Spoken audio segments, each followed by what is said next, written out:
Good afternoon to everyone. Welcome to the session of transport subgroup for Pillar 2. Today's topic is interoperable rail infrastructure and services to increase interconnectivity in the Adriatic and Ionian region. And the topic stems from the discussion held within the process of the revision of the EUSAIR action plan during last year.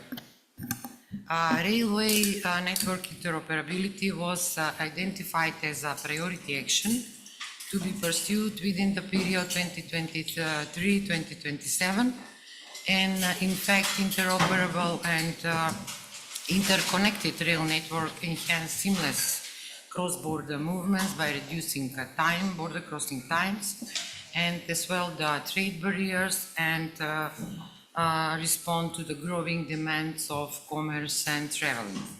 The session of the 9th EUSAIR Forum intends to stimulate a debate around some issues of concern, they are primarily of technical and temporal nature. We had invited people from the DG Move and DG Regio from the Commission to take part of this session, but unfortunately they said that they are not able to come and to join us. And therefore now I invite Mr. Pierluigi Coppola, the coordinator of the subgroup 2, to present and to give some opening address. Please, Pierluigi. Thank you, Jasminka. Good morning, everybody. Yes, indeed, it was I would say a shame not having someone representative of the Commission to give a keynote address of such an important topic for the development of transport and mobility in the Adriatic and Ionian region. That is interoperable infrastructure and services. So I would start giving an opening address that could set the scene, and then I would leave the floor to our guest speaker of today's session. And my starting point is the revision ongoing of the TEN-T Trans-European Transport Network that has been completed with a provisional agreement at December last year, 2023, and would finally be in place starting from the next month, June 24. So, according to the revision of this European regulation, 1315, the completion of the network has been planned in 3 steps. 2030 for the core network, 2040 for the extended core, and 2050 for the comprehensive network. So we have now 3 instead of 2 milestones that include also an intermediate extended core completion of the network. Another element of novelty is the introduction of the now called European Transport Corridor that integrate the core network corridor and the rail freight corridor, encompassing strategic section of the core and the extended core network. So no more distinguished between core network corridor and rail freight corridor. And here, on the right-hand side of the slide, you can see the new version of the extended transport corridor, including also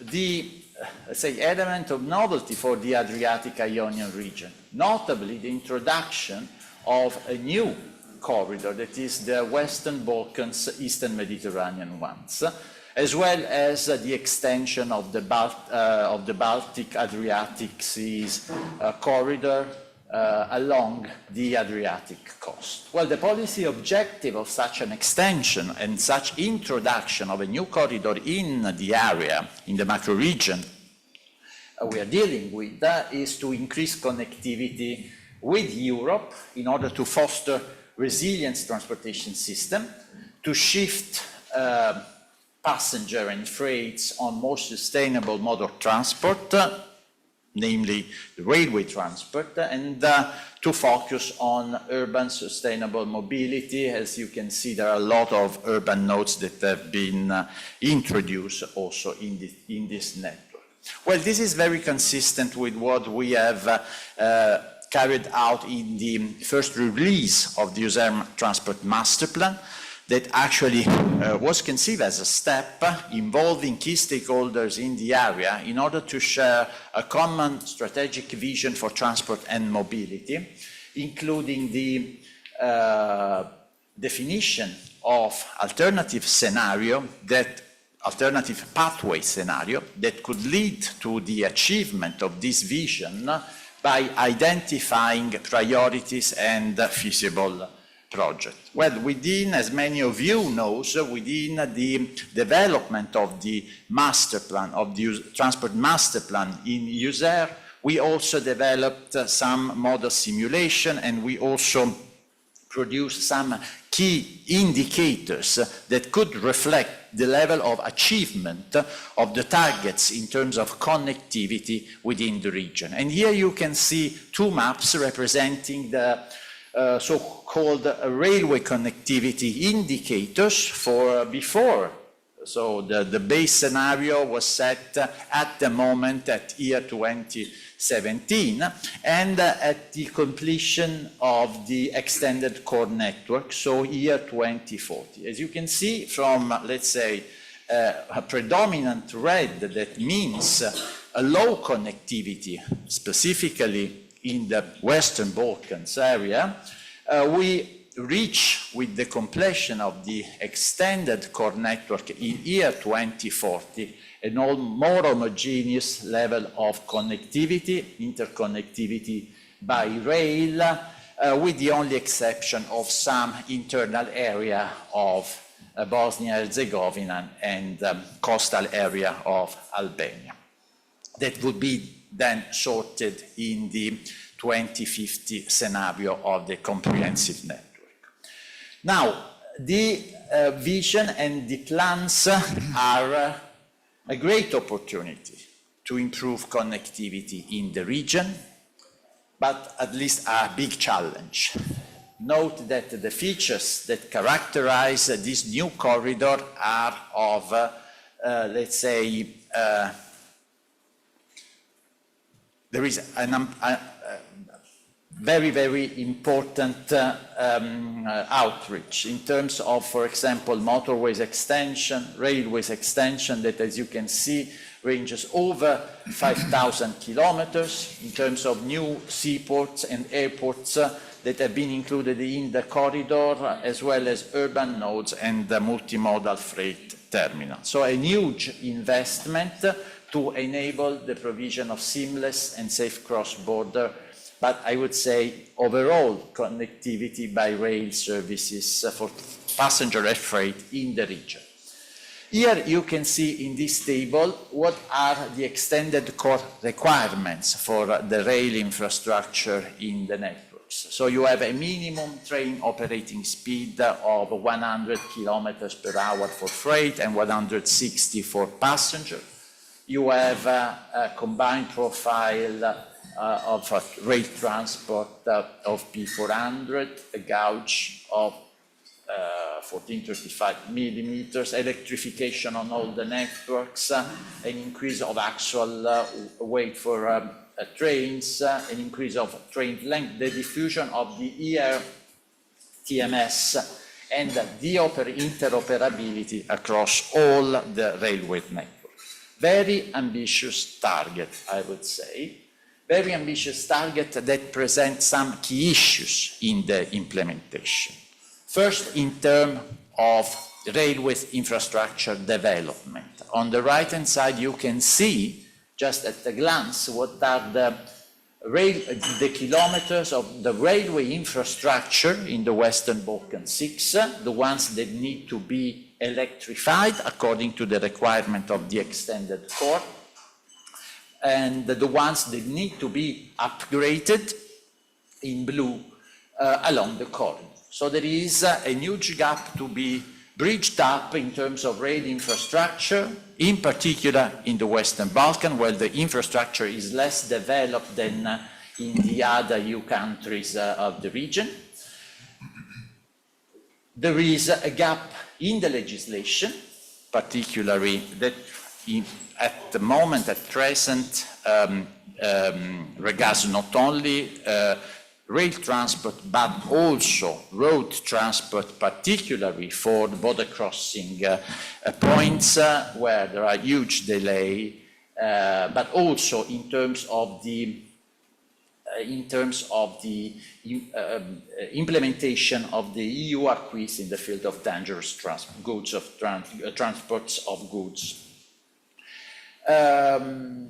Another key element to be stressed out is the slow implementation of the ERMTS plan, that is the system that improves the control of train circulation on the network, or non-existent plans for that in the Western Balkans.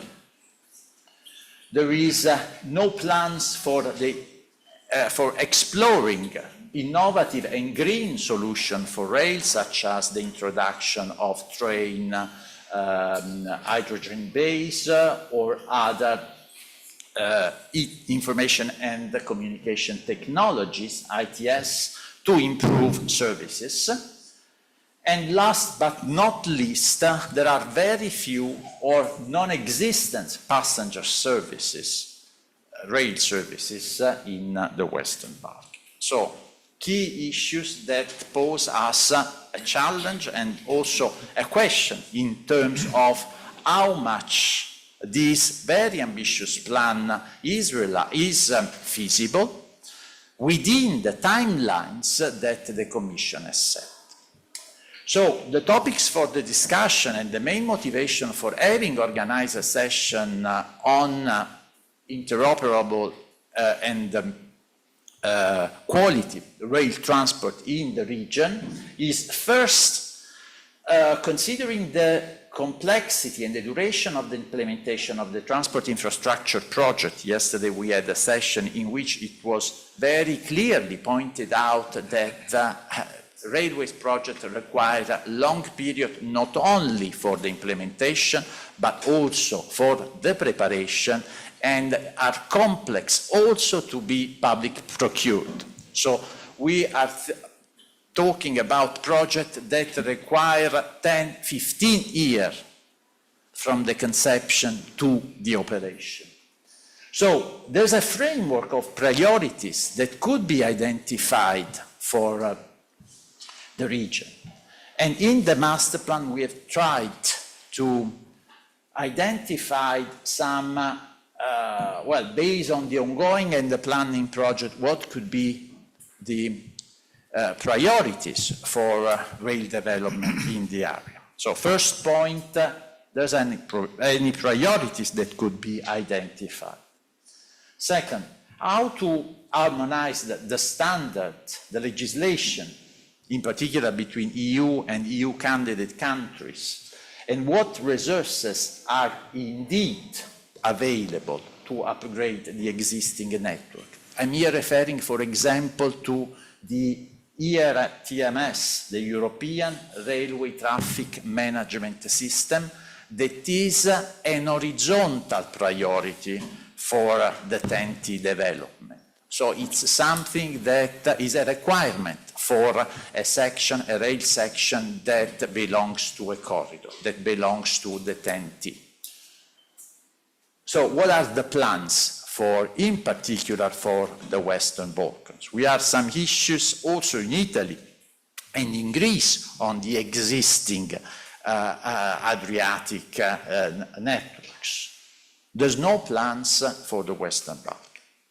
And what are the resources? There's a need for resources also for the upgrade of existing infrastructure, not only for the development of a new one.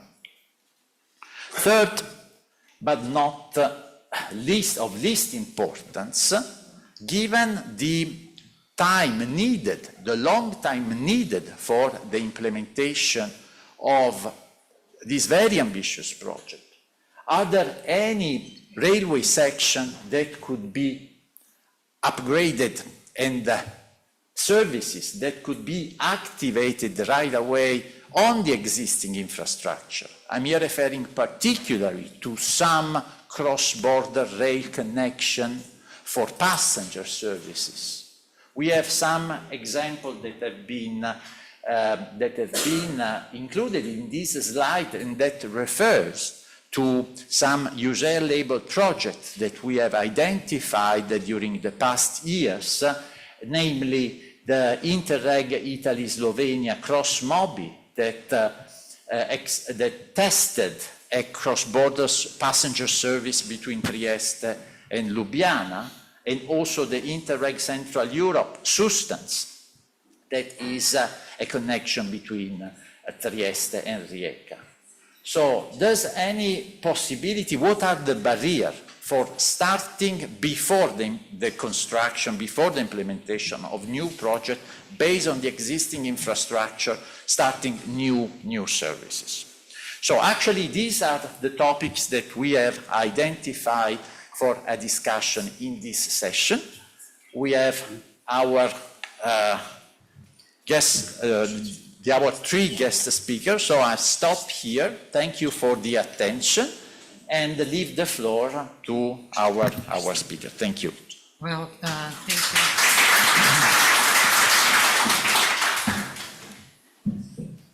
Thank you, Pierluigi, for this comprehensive overview of the recent developments in the transport sector, as well about the activities that arise from the master plan and as well the challenges that are ahead of us. We witnessed that the 10T revision is already finished. The recent creation of the Western Balkan European Transport Corridor, the new one, and that paved the way towards upgrading the railway infrastructure in the region of Western Balkan. However, despite these tangible results and tangible benefits that the new revision had given and offered, the implementation remains a little bit formidable challenge, not only from the side of the EU countries as, let's say, better railway connectivity, but as well as especially for the Western Balkan countries, and not only in terms of upgrading the railway infrastructure, but also in terms especially of alignment of the EU regulation with the national legislations. Therefore, it is my pleasure to invite Mr. Dejan Lasica, the Rail Policy Officer at the Permanent Secretariat of the Transport Community, who will provide an overview of the current and future state of the railway infrastructure with the presentation, policy reforms and development of the 10T rail network in the Western Balkans. Then, please. Thank you, Jasmika. First of all, once more, I would like to thank the organizer for the kind invitation. It's always a great pleasure to participate and I hope contribute to the successful Congress of the EUSAIR strategies. So just to mention that I'm coming from the international organization. Our founders are 6 Western Balkan parties plus 27 member states, which represents by the European Commission.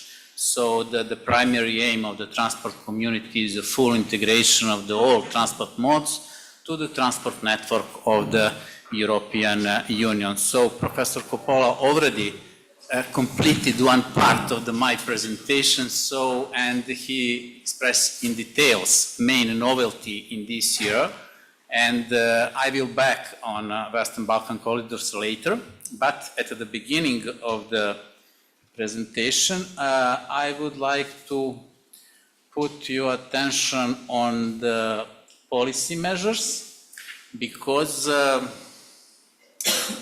transport infrastructure on the Western Balkans, my focus will be on the rail for sure, is under strong influence of the policy framework, and very often we are struggling with not proper legislation. I will give you some sample that average life of the projects in whole Western Balkan region is between 10 and 14 years, so from idea to the completion. So it means that long preparation of the projects, a lot of claims during the construction works are direct reflection of the not completed legislative framework. So I listed here some legislative act which we are dealing with them, but definitely number one, EUSAIR legislation, their transposition in national legislation as well as further implementation is a key figure, base for everything after that. So in Annex 1.2 of the treaty, it is our founding act, is listed currently 84 regulations, legislative acts, implementing decision and directives, and also transport community developed these two acts. One is the real action plan for the Western Balkan, which is the extract of the, let's say, priority documents which should be implemented firstly, and combination with some practical actions like improvement of the level crossings, safety on level crossings, and some similar practical actions. Also, the base in our work is the economic investment plan for the Western Balkan, and we are producing two kinds of the reports. One is progress report on a policy, and which means I will talk later about the progress. And the second one is development of the indicative TNT network in the Western Balkan. So, just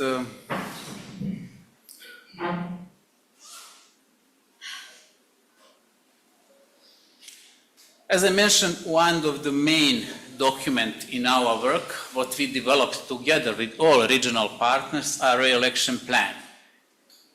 We did it in 2020, and this year is the final year of the implementation of this document, but we will continue with the next generation action plan.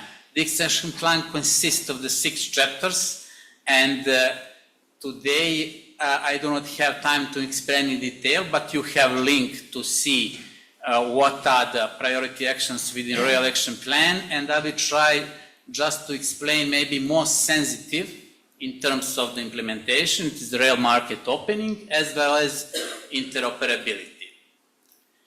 So, on this graph, you can see the current state of play. I mean, not current state of play, it is state of play from the November last year, because we are doing this report at the end of in autumn, and in our hierarchy, our regional steering committee and ministerial council should confirm and adopt this report. As you see on the left side of the graph is the current progress of all parties, but it means that still there is space for the improvement. So the rail market opening consists of the few sub-actions, and this graph is reflection on their success by all sub-actions, like removing the bridges for the entering third parties, then mutual recognition of the rail documents, etc., etc.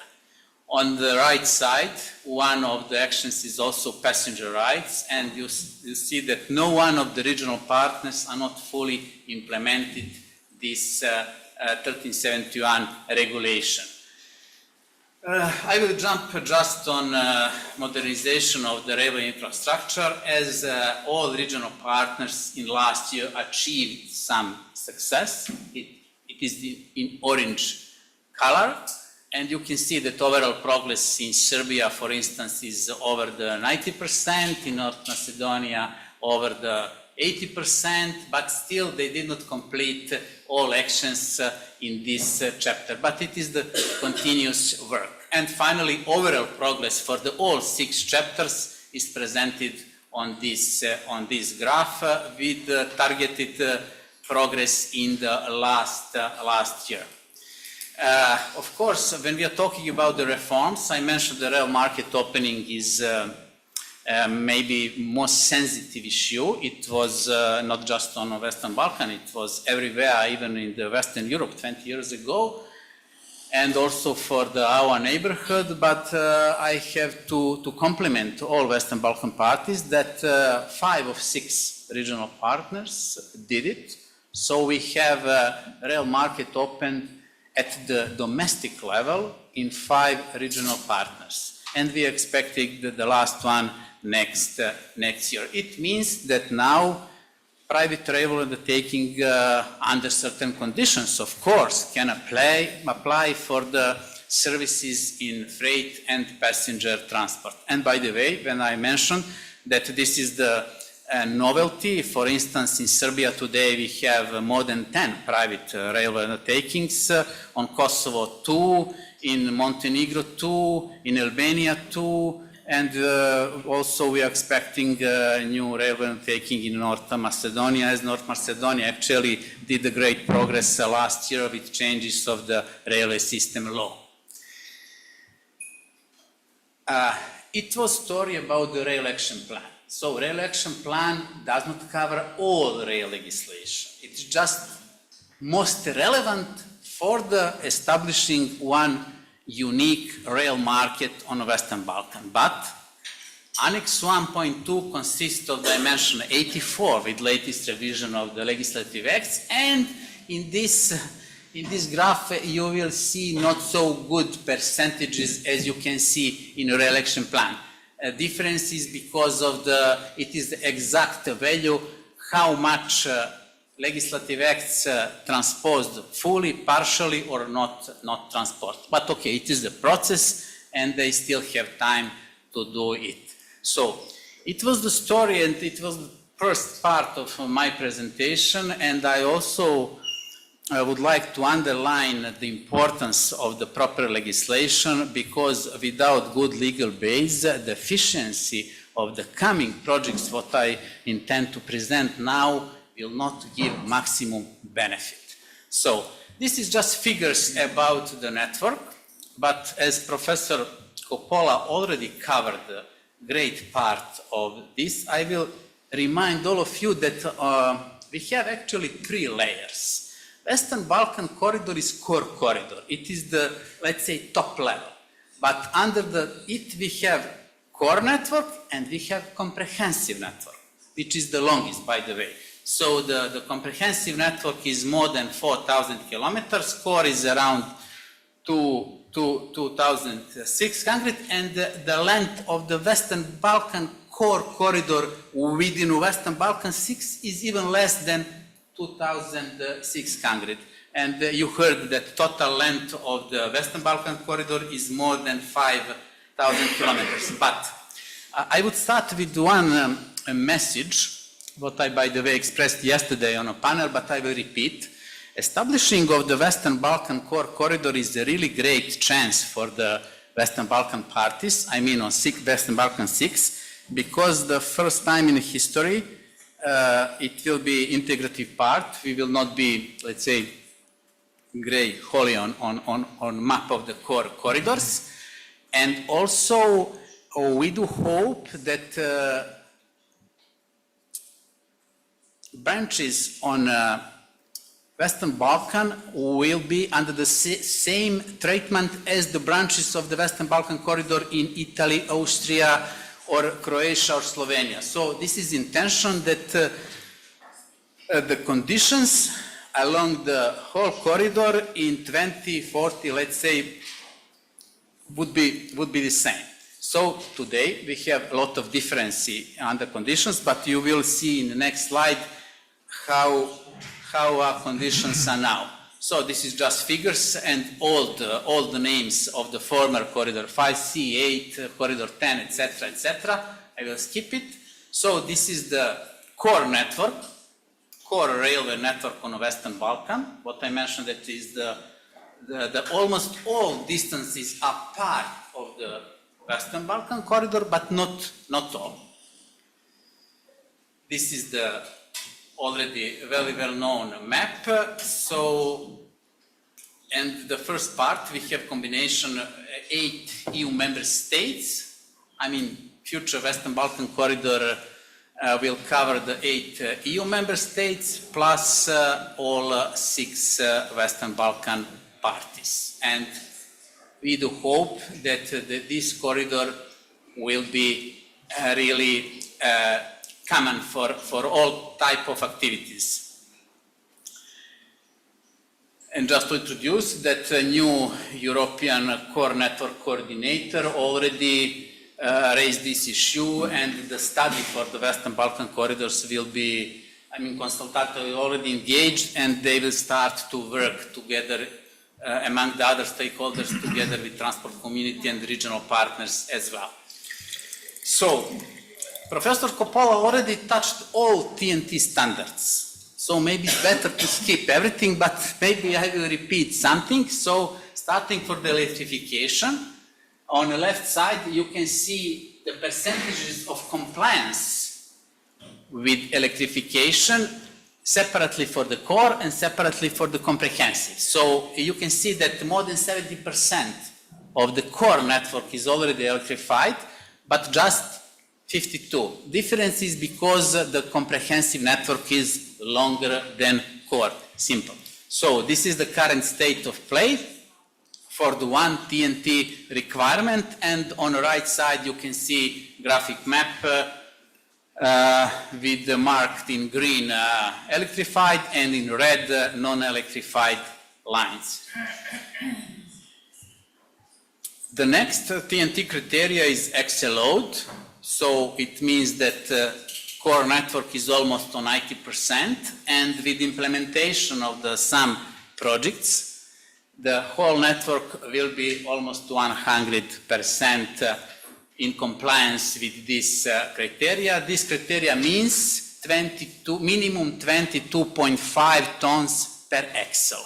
It means if you have a wagon with 4 axles, that this wagon can bring almost 88 tons of, together with brutto, of course. I will skip some requirements due to the time constraint, but I will put your attention on current state of play regarding the conditions. Conditions are reflection of the design speed, actually ratio between design speed and operational speed on a network. So we divided the whole network in 5 categories: good, very good, average, bad, and very bad. And the dominant, unfortunately dominant group is bad and very bad. So you can see that more than 45% of the network is in orange and red color, and around 1/3 is good and very good conditions. So this is the current state of play. But there is a reason for optimism. You will see why. This is the same graph, but in different view. This is the map with distances. This is just compliance with track gauge, which is 100%, because on all Western Balkan you have 1435, and this is the train length. Unfortunately, we do not have this requirement implemented anywhere, but new regulation described better this criteria. It is the 740 length of the train. It does not mean that each station should have this 740 platform. Now new regulation clarified that just a few stations on a link should have this platform just because of the capacity of the line. So in the next report, this graph will be changed significantly. Sorry.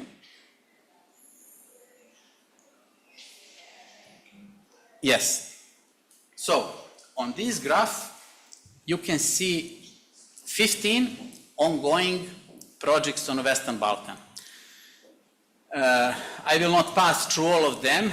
Very generally, I will say that these 15 projects in total amount more than 3.5 billion euros, with deadlines 2030 should be completed. And in each of the regional parties, we have something ongoing. So after the I do hope after the successful implementation of these 15 projects, the picture and conditions of the railway network will be differently. So, what is the estimation?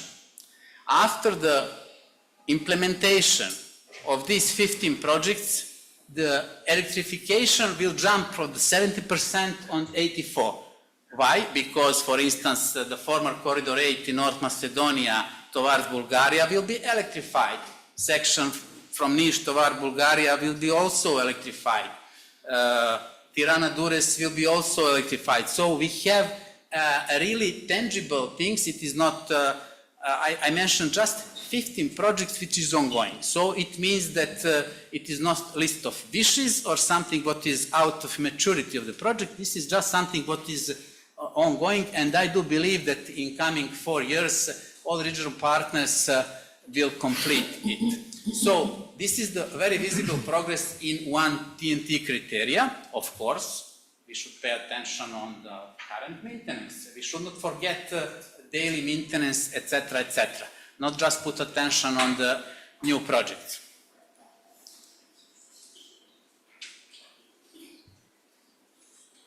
It doesn't work. Okay, Excel load also from 88% will jump on the 94, so we will be very close to the fully compliance with this criteria.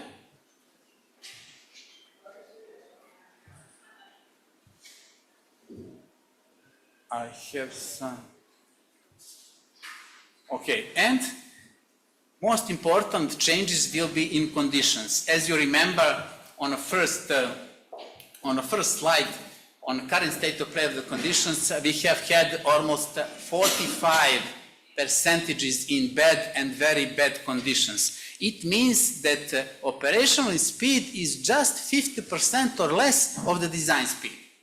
To sample, if design speed is 120, operational speed is 60 or less. What is the really less low level of the quality? But after the completion of these 15 projects, these 15 projects covered 800 kilometers. So almost 1/3 of the core network. This bad growth will be decreased for the 45% just on less than 30. What is not maybe wow result, but definitely much better than today. And this is the same graph, but just in different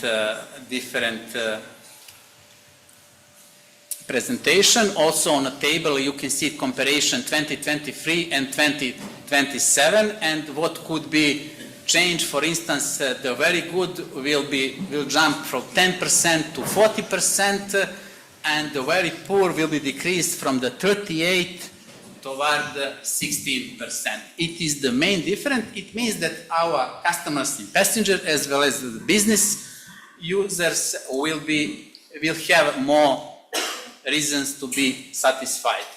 So this is just some statistic ratio between operational and design speed, also forecast for 2027. Also very important TNT requirement mentioned by professor as well is ERTMS. Currently we have just 80 kilometers under the ERTMS. It is the section Belgrade-Novi Sad, but majority of these 15 projects are already predicted in design ERTMS with ETCS level 1. But okay, this is enough for the base point, and in 2027, 24%, 1/4 of the network will be covered with ERTMS. Why ERTMS is important?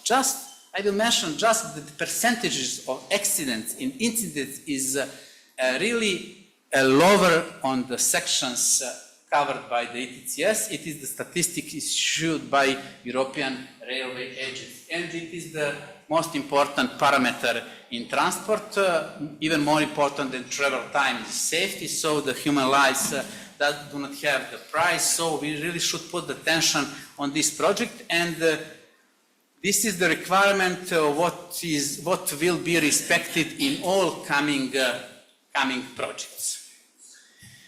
And instead of the remarks, I will share, maybe just mention just one message with you that what I mentioned yesterday as well. So looking to the rail, there is potential, there is money, there is a grant. Even from the national budget, regional partners can do it, even with support of the member states, because Croatia, Slovenia, Austria, Greece, Italy, they are very interesting for the Western Balkan as a market which is still underdeveloping, but there is potential. But what is really serious concern is the lack of the human resources. So it is not money, it's not vehicles, it's human resources, as we do not have experts on each level, engineer, technicians, managers. So they should be carrier of our project, they should be carrier of the reforms, of the restructuring of the public companies, but the jobs in rail are not much attractive. And the one thing what I should promote is future rail center of excellence at the regional level.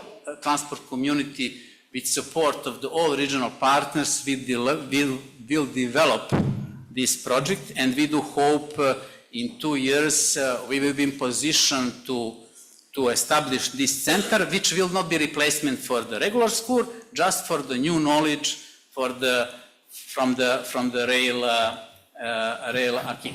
So I am maybe speaking so much, but also before conclusion, just to mention that regarding the projects, we should put attention more on maintenance than on expensive projects. Thank you for your attention.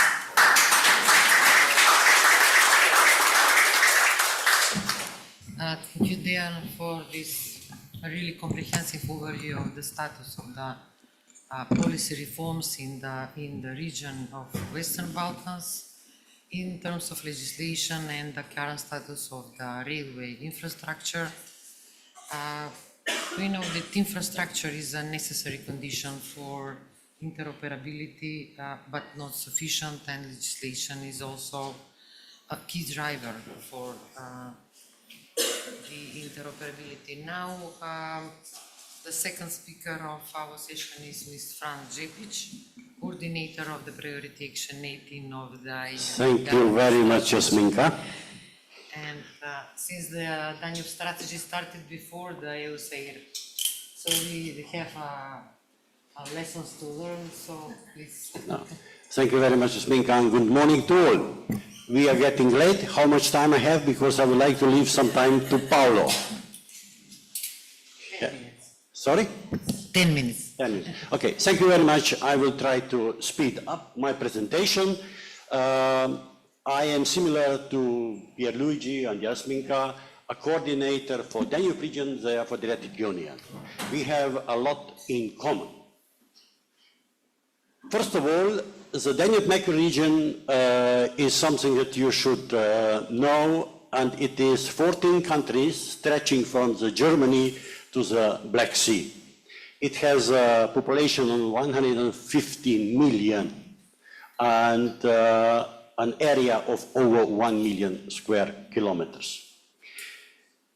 What we do, we try to follow the targets which are in the communication for the Danube region and also the actions followed. I put here some of the targets that you will see that the issue is very, very complex, and I put in red support and facilitate, because we do not have a power or capacity or whatever to implement something. This is for others. For us, it is to add a little bit to what we believe is missing or is crucial for the transport in the macro region. First, today we are talking primarily of railways. That's why I may mention also the other modes. Priority area 1B is responsible for road, rail, and air links. So for roads, there are over 880,000 kilometers, out of it more than 12,000 kilometers of motorways. Since we are talking today about the interoperability, connectivity, and so on, I would like to say that on the map, on a publication or study that we did, we noticed that there are huge differences in network, of course, between the upper part of the Danube, central part, and lower part of the Danube. I would like to stress at this moment that we do not distinguish EU and non-EU countries. We are all Danube macro-region, and we all try to see how can we improve things. So for roads, for example, things are easy, in particular because of the science that, as you know all, has been agreed many years ago. First in 49 in Geneva, and then in 86 in Vienna Convention. So it's easy. Maximum authorized dimensions and loads are also known. So for trucks, everything is going more or less smooth. ITS deployment is going on, so intelligent transport systems, and they are unique. What is not okay, at least for us who are studying the roads, is that there is no common categorization. So, for example, what is regional road category 1 in Slovenia may not be in Croatia or Italy.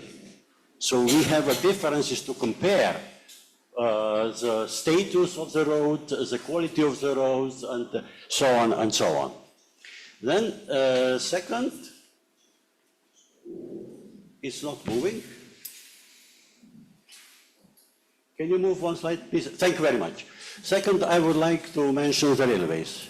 The map on railways is not so clear for you, at least, because all the network is there, but the red are electrified double-track network. And you can also notice that there are huge differences similar to the roads, also with railways network. It is less than 50% network electrified. I have to say that it is one of our important tasks or whatever to pass the rules or legislation of the EU to non-EU countries. And we are glad to do this by making them aware of this and bringing the information. We have a number of issues also with countries like Moldova and Ukraine because they have a different gauge. You know that the locomotives and tracks need to change on the border with these countries. Sorry. On air connectivity, I would be brief. There is a huge number of airports in the region. And I'm not talking only about the international airports, commercial airports, but everything for general aviation, airfields, and so on. And what is the problem? The problem is that still the air connectivity is very poor. If you want to fly from, let's say, Ljubljana to Bucharest, you have to change planes, you are losing time, and so on and so on. You have to fly via Frankfurt, sometimes they offer you Istanbul or whatever. So there is a lot of opportunities for us to improve regional connectivity. And by the way, also I am fond of railways. Airports are there. Railways, we have to invest a lot of money. But as I said, I'm in favor for railways. This is just for way of thinking. And for interoperability in aviation, you know, these things are very, how should I say, simple because aviation is global. We have a unique language, we have unique rules, and now in particular in Europe there is a project so-called CESAR, who is working on air traffic management system, a new implementation of these rules that would simplify and shorten the plane routes. So, in a nutshell, what we are trying to do? We are trying to do within our work or the steering group to merge the EU and non-EU transport systems. This is so similar to what Dejan explained for the Western Balkans. We'd like to merge it to this, to help it, and then we would like to bridge the gaps between the Danube region countries. We know that there are countries with a high logistics index, performance index, and there are countries that need a lot of, let's say, support or education and so on. So that's what we would like to do. When we are talking connectivity, or I would concentrate on multimodal connectivity, which is important, all modes should be used in the best possible way. But to make it short, what we need is complete network, dense network, accessibility has to be assured, and quality, of course, as Dejan already mentioned, by maintenance and so on, has to be done. I think my time is running. That's why I would like to show you. Yeah, this one. This one was not shown yet. We have in the Danube macro-region 5 out of 9 corridors that are crossing it. And there are 2 corridors that only one country is involved. This is 8 North Sea Baltic, only Ukraine, and Scandinavia, the Mediterranean, only Austria. But 5 are here. And on top of it, it has to be also said that it is important that there are 2 horizontal topics that are dealt on EU level. This is ERTMS, we heard about it already today, and European Maritime Space, which used to be motorways of sea. And I put already the names on this map of the new coordinators as they are proposed, although the Council may not say yes to them. I hope that no country will have an objection. Also, I understand that, for example, we have 2 coordinators for Germany, and this may not be the best solution. So this you know, so I will not repeat it. I would only say that we have been fighting for this corridor since 2012. And in between, we managed to have so-called rail freight corridor. And now, finally, with this, we have this. So, what next for us? We have a battle that we are not gaining.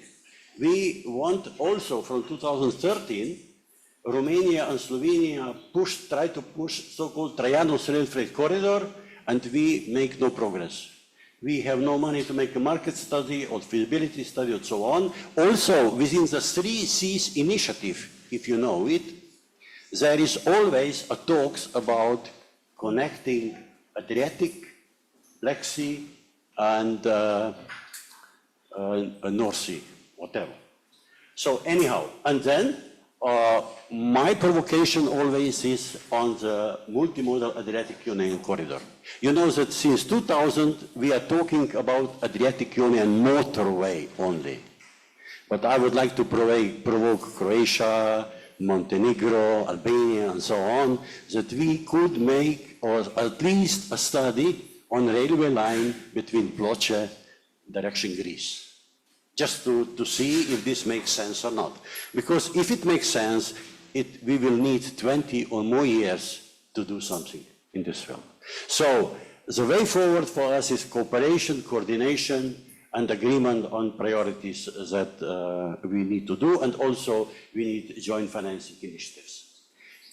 I am afraid my time is, I don't know why this is not moving. Okay, I want to talk also about interoperability a little bit, but I will try to skip it. First of all, I would just like to say that we have to face in this field regulatory, technical, and operational conditions.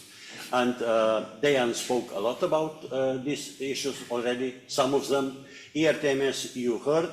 Traction power, this is something that I would like to stress because we talk a lot about electricity. The Danube macro-region is a little bit lucky because there are many countries that are using 25 kilovolts.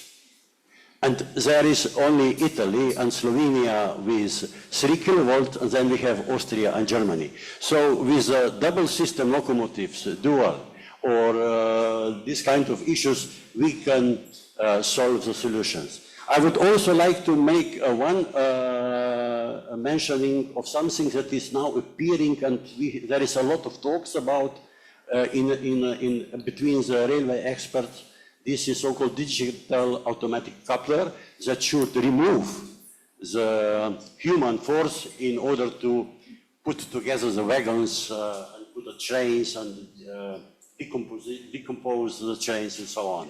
I think that it is an early stage, but it will have to do something. So I'm going to stop here, okay? No, in fact, I would like to mention that we are also supporting green lines. This is something that also the transport community is working very hard on cross borders, and solidarity lanes that has been started due to the aggression on Ukraine and links transport. So for us, the main issue is awareness rising, and we are doing this by having different publications and by making different events.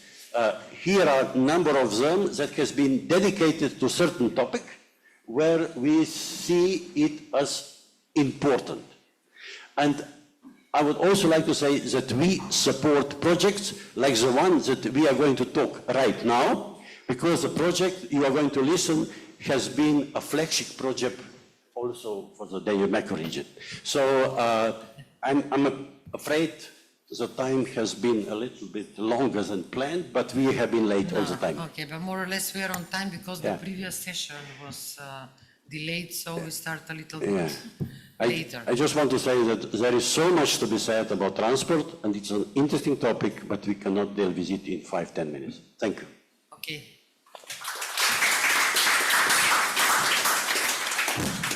Thank you, Franz, for the presentation and the challenges, as you have said, that are ahead of the integration of the transport networks in the region.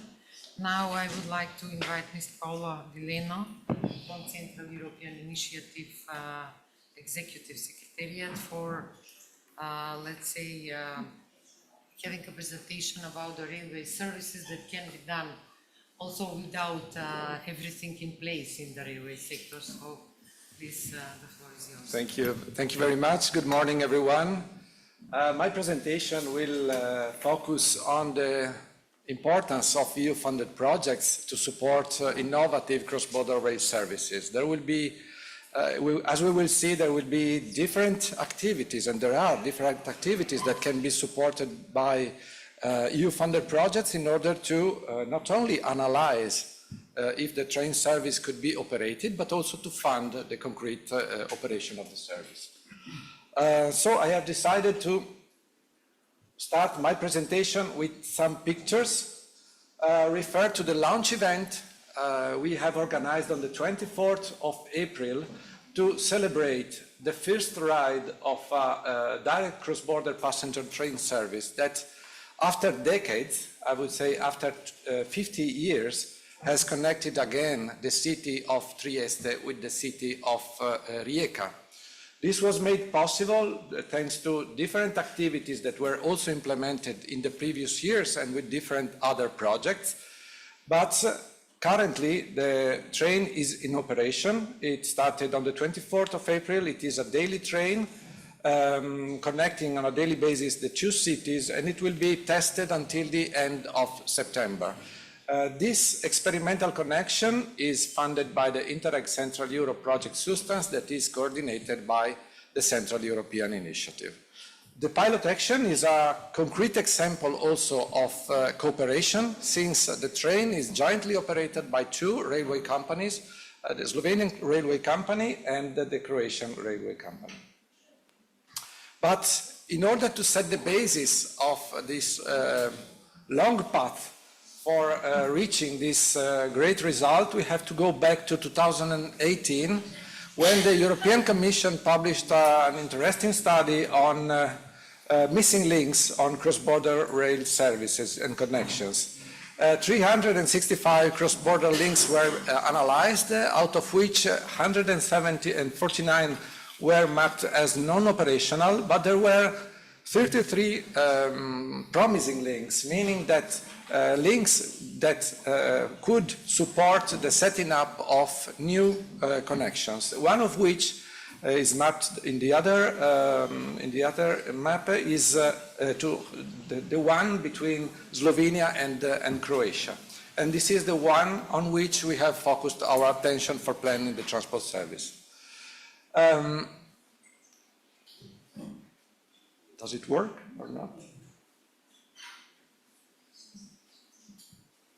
So I would like to start by presenting some previous results, one of which is Connect to Sea project, in which we have made an experimental extension of an already existing train connection.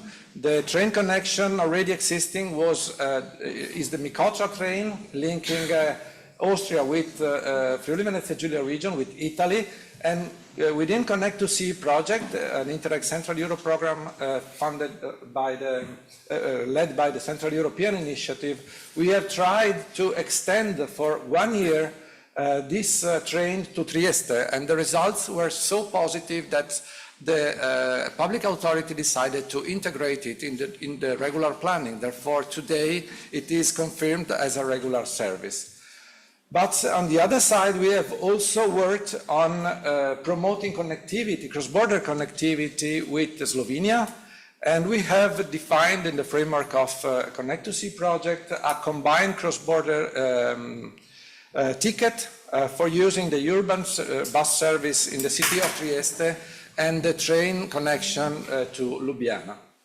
But there was another important result that also paved the way to the new train service that I have presented in the introduction, and it was a memorandum of understanding that was signed at the end of Connect to Sea project by the two railway companies, meaning Slovenian Railways and Croatian Railways, for the joint promotion of cross-border rail services. So we had some milestones to work on and to continue this cooperation. Another project led by the Central European Initiative was a cross-border strategic project. It was Mimosa. We have worked on this project in particular on analyzing passenger transport demand between the two countries. And we discovered that, as we all know, the predominance of private mobility is a fact, but we were not aware of the 90% of citizens moving from Italy use the car, and the 76% of people moving from Croatia use the car. As you can see, the train is not even mentioned as a mode of transport.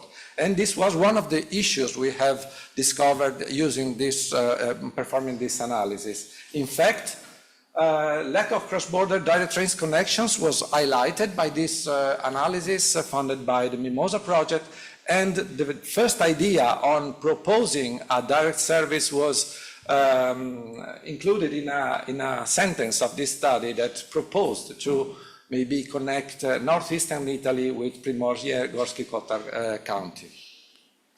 But in the framework of Mimosa, we have also worked on analyzing two other branch lines in Istria, the Sappiane-Rijeka line and the Buzet-Pula line. So there are several steps that we have taken into account in order to start the pilot action. So we started from the Year of Rail. You know that at the end of 2021, the European Commission published an action plan to boost cross-border and international rail services. We took inspiration from this attention posed at European level by the EU. We have started discussing this potential new pilot action with the key players in the cross-border area. We have made a proposal in the first call of the Interreg Central Europe program, and we have made then two analyses. The first was a potential transport demand analysis that was funded by the Friuli Venezia Giulia region in order to estimate the potential demand on the specific route Trieste-Rijeka.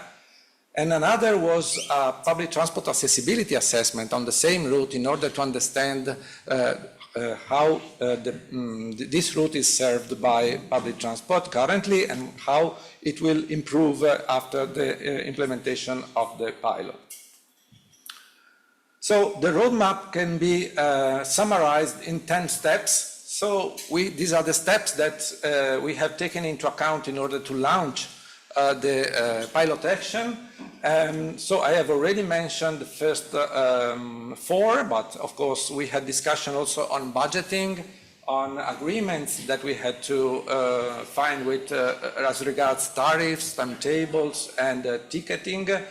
Then we have the experimental phase, and the results after September will be the basis for public authorities to take decision on the potential continuation of this train after the experimental phase.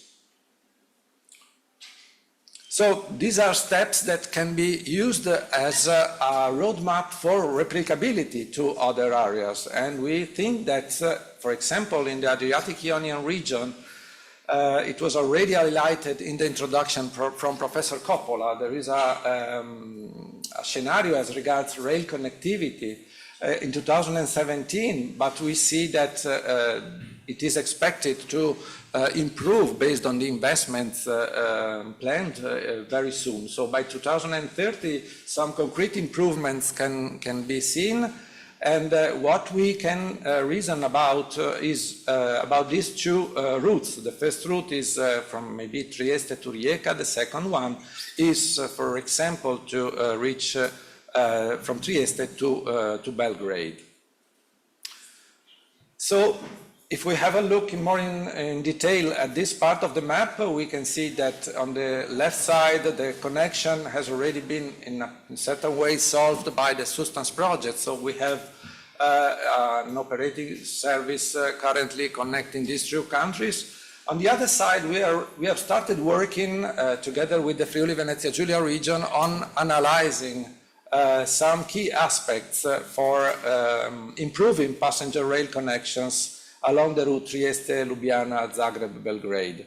This study that will be finalized by the end of this year will focus on the items that I have listed here. So we will basically replicate the topics we have already analyzed for the previous experiences and pilots. So we will work on transport demand, on public transport accessibility, and, as already mentioned by the previous speakers, on the infrastructural and interoperability issues. With the scope of defining some recommendations for planning a cross-border experimental train passenger service.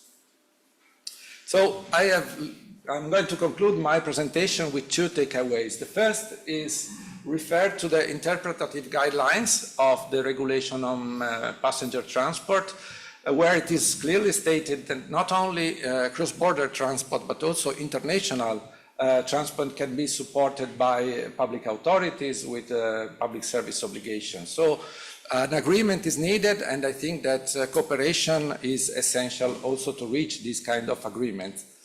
On the other side, I would like to mention another study of the European Commission, where it was clearly stated that Interreg projects can play a really important role in testing some specific services, and the results of these services in many cases have demonstrated that can support the long-term planning and the regular planning of the services by the public authorities. So it's all from my side. I'm available for any questions. Thank you very much for your attention.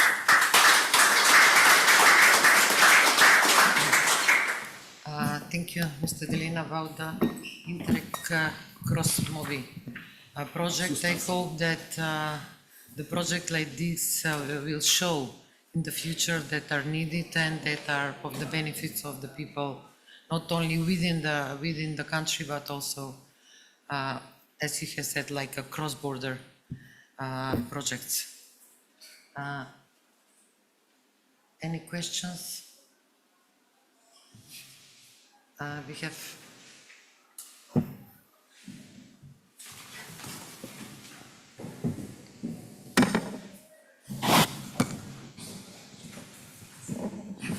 Of course.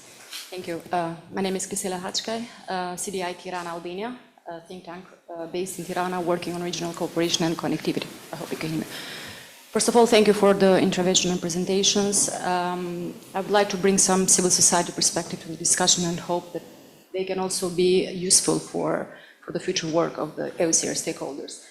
Now, the Western Balkan corridor, because it was at the heart of the presentation, and we very much share the vision with Transport Community Secretariat and are working to promote the engagement of civil society in the boosting of efforts of the connectivity. we see this corridor not just as a transport corridor, but we see it as a corridor that has historical links, that has business links, that has people-to-people as well dynamics. Security component, it's also very important in light of what is happening now, but also institutional link. So for us, it's not just a transport corridor, but it's a multi-dimensional corridor that goes beyond the transport, let's say, traditional approach. Every year we organize a forum in Tirana called Tirana Connectivity Forum, where basically we discuss all the connectivity efforts in the Western Balkan region especially. Our focus now is to build along the Western Balkan corridor, but with specific focus on the Corridor 8, which was included in the revised regulation. Events, connectivity events. There will be one end of May in Burgas, so covering the Black Sea, but also the Adriatic Connectivity Forum, which is organized with Puglia region. Some future ideas which I would like to share with you, but also perspectives that can be useful in the work forward. First of all, promote the Western Balkan corridor as a logistical network along the Adriatic and between the Adriatic and the Black Sea. Promote it as an extension of IMEC, of the Indian Mediterranean EU corridor. Promote e-commerce along the corridor as well. Develop a joint development vision, but also with all the participating countries, of course, but also a joint financing strategy, which is very much important into the reaching of the targets that were mentioned before. It's also crucial, and this is crucial from the civil society perspective, to adopt some joint good governance and good integrity compliance rules when planning and when implementing the corridor. Could you move to the question or no, to the it's just conclusion? a reflection and some ideas basically. So it's not really a question but a comment and Thank you.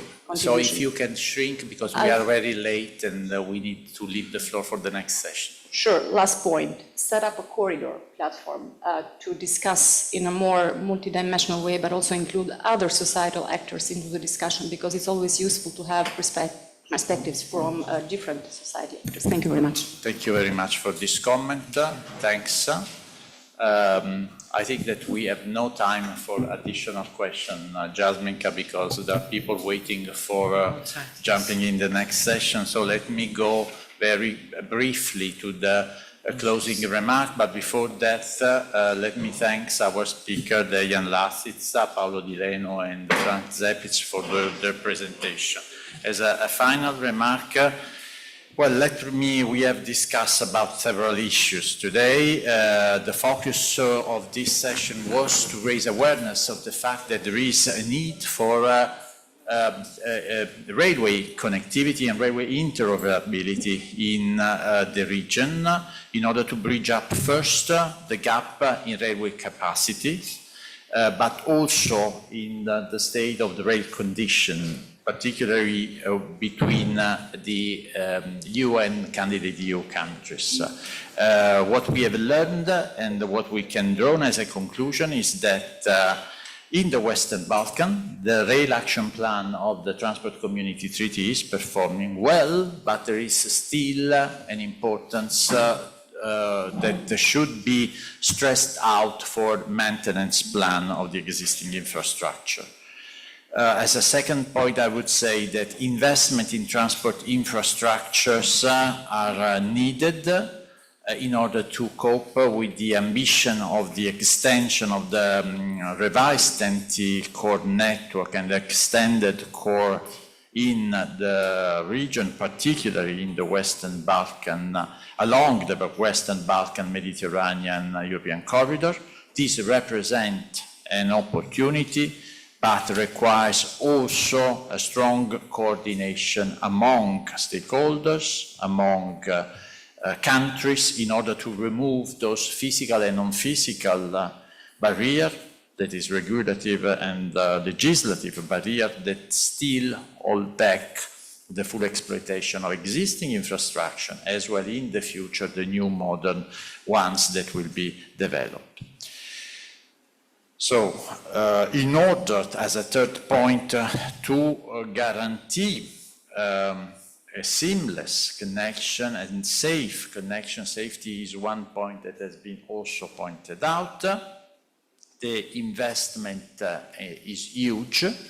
we have seen that Interreg projects may have a role in identifying which are the priority sections to be implemented according to the demand level. I would like to stress out the importance of demand study, because as it has been pointed out, you can test a service, you can implement it in a test phase, but if it is not sustainable after the experimentation period, after the testing, it will end it up. So it is very important to identify what are those sections on the network that have a level of demand that make it sustainable, also with not 100% of subsidies from the studies. Otherwise, we are in trouble. And as a last point that emerged from this session,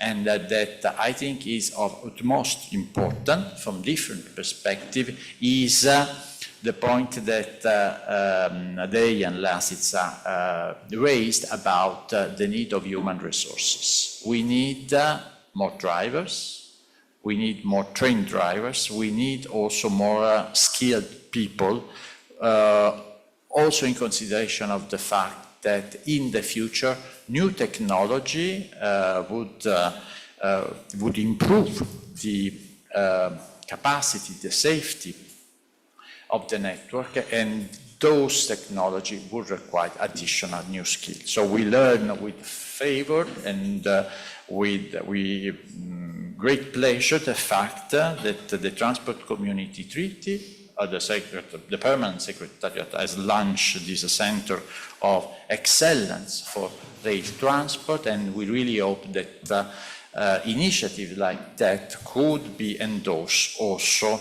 at level of EUSAIR, at level of our strategy. Thanks very much for having been with us and for attending this session, and I think we can close here. Thank you, Jasmine. Okay, thank you.